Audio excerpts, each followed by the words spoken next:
Eject Operation Channel Intro.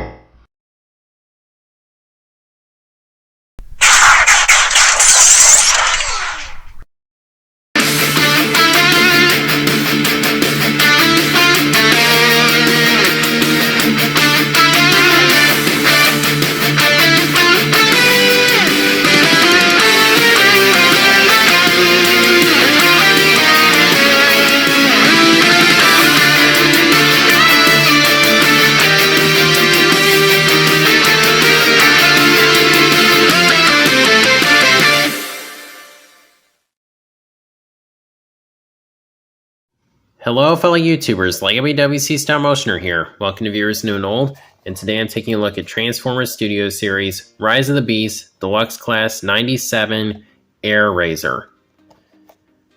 I am looking forward to this figure, but I'm not expecting this to be a super in-depth review because from what I've seen, I haven't watched a full review of this figure, but it looks like it's pretty much the same mold as the Kingdom Airazor.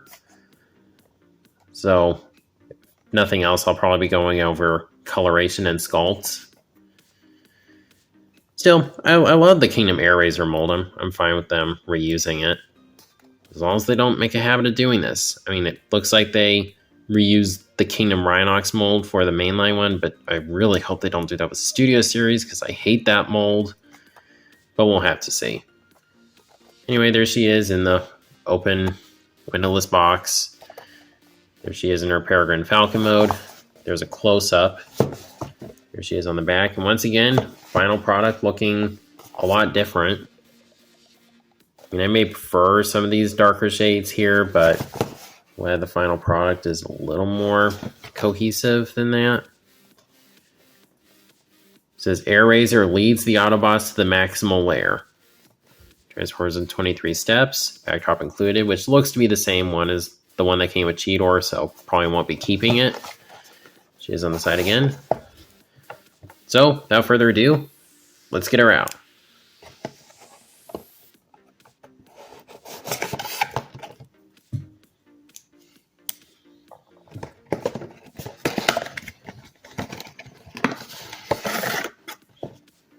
All right, there she is.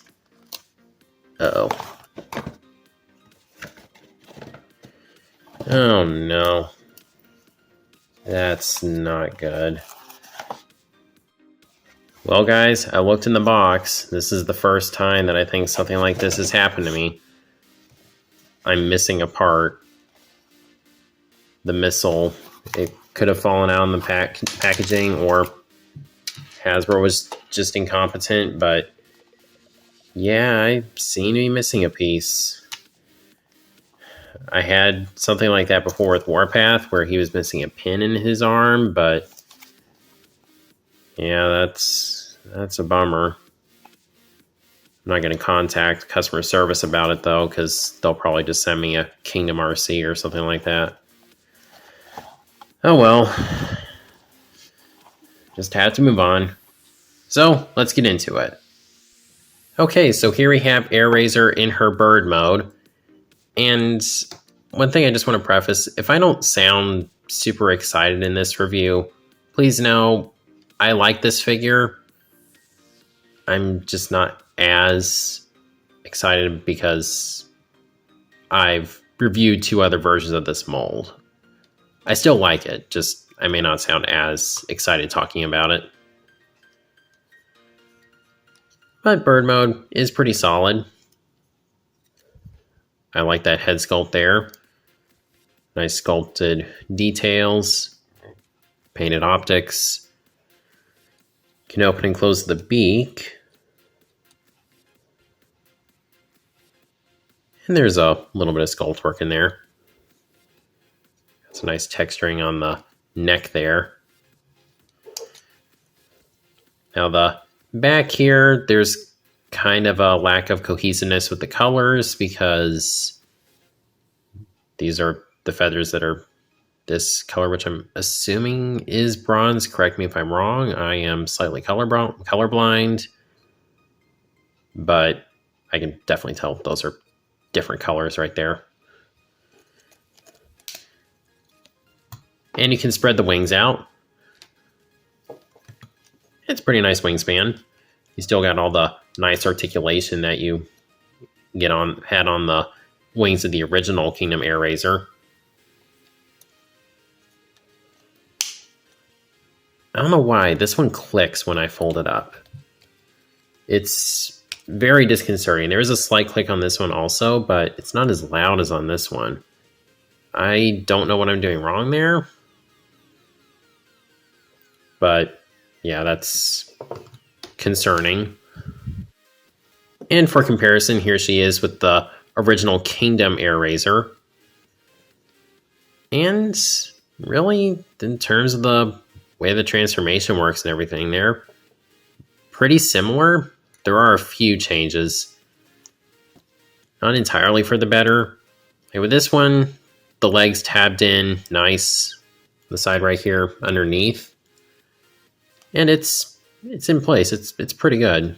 You can still get it out easily, but it still feels nice and secure. This one, the legs just aren't really satisfying. It feels like there is a tab there and a slot there, but it feels like if nothing else, it just kind of rests there. It's not going to come out constantly. It's just not very satisfying.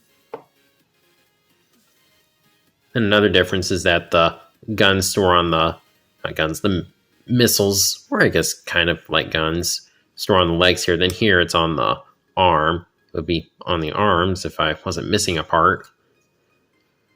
And to be honest, I can't really tell you which one I prefer. I think it's fine either way. Although because of the way the legs are positioned on this one, it's definitely taller. So there's a comparison. And then here she is with the other Maximal that we have so far, the Cheetor. I'm looking forward to Optimus Primal. He should be a leader class, so I'm kind of looking forward to having just a big old gorilla with these two. And Rhinox, who once again, better not be a retool of the Kingdom figure. The Studio Series one. Again, I know the mainline one is a retool, just I'm talking about Studio Series. Now, I'm not going to cover the transformation because while there are some differences, they're very minor. And I feel like if you own any other versions of this mold, you pretty much know how the transformation works. So, just going to skip it. Airazor, maximize. Okay, so here we have Airazor in her robot mode. And I know not everyone is a fan of the whole steampunk aesthetic, but I like it. I think it's pretty cool looking. That head sculpt, I just feel like it's kind of a different spin on Airazor. I still feel like it looks like the original character enough, but does some things differently. And one issue I have with this is that the bird head does not like compressing fully for some reason. And the way the beak and waist are designed, it's designed to kind of rest right there, but that limits the waist articulation. Sure, it's not that big of a deal, I guess, in the grand scheme of things, but it's just kind of annoying. And she has, I'll talk about this more in a minute, but she has very long legs. I think the sculpt work on the legs is really nice. Got some silver here. Got the feather detail. I like the looks of the shins. I just kind of like the curved design here. And silver talons. Got the Maximal symbol on the arm. Of course, there's two holes for you to put the missiles in. Now, one thing that's interesting, the way it was designed on the Kingdom figure, the shoulders here, was that it was on... There were a couple different joints. There was a separate one for the shoulder guards. Then there was a universal joint for the shoulder itself. But here, the guards and the shoulders themselves are one piece, and it's ball jointed. Very interesting design choice. I'm not sure why it's not a universal joint, but whatever, I guess. Yes, you got the wings on the back, but still stands pretty well. And here she is once again with the Kingdom one. Now, I am going to prefer the Kingdom one because I prefer the original Beast Wars series and character designs to what we're seeing in Rise of the Beast. Not that I think the stuff from Rise of the Beast is bad, just I prefer classic. And this one looks more like the classic design. So you can definitely see the similarities. Except the legs. They gave this one very long legs. I'm not entirely sure why.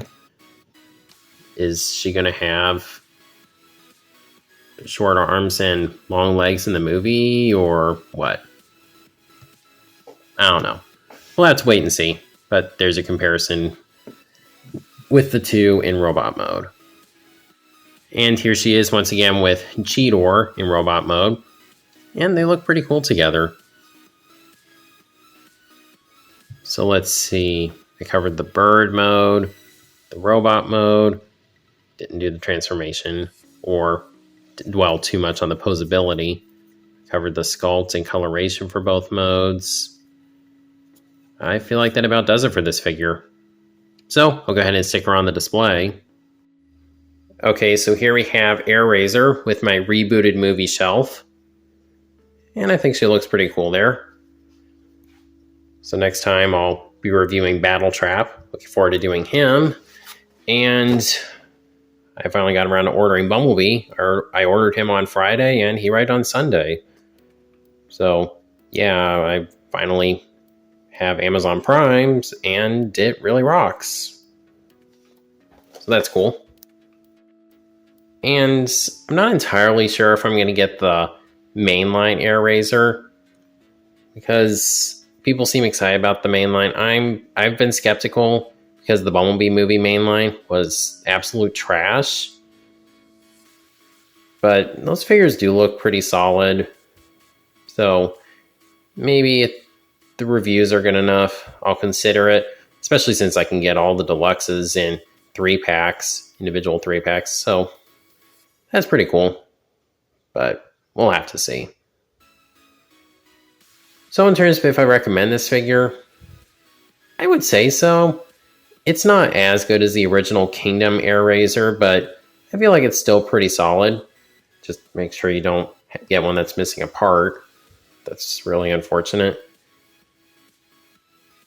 It does have some issues, like things not really fully resting in the proper place like they did on the Kingdom version.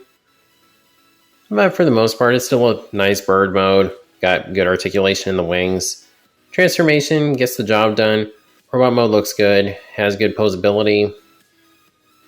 So I would say I recommend this figure. It's not necessarily going to blow you away, but if you're getting it to add to your Rise of the Beast collection, I don't think you'll be disappointed. But of course, that's just what I think of the figure.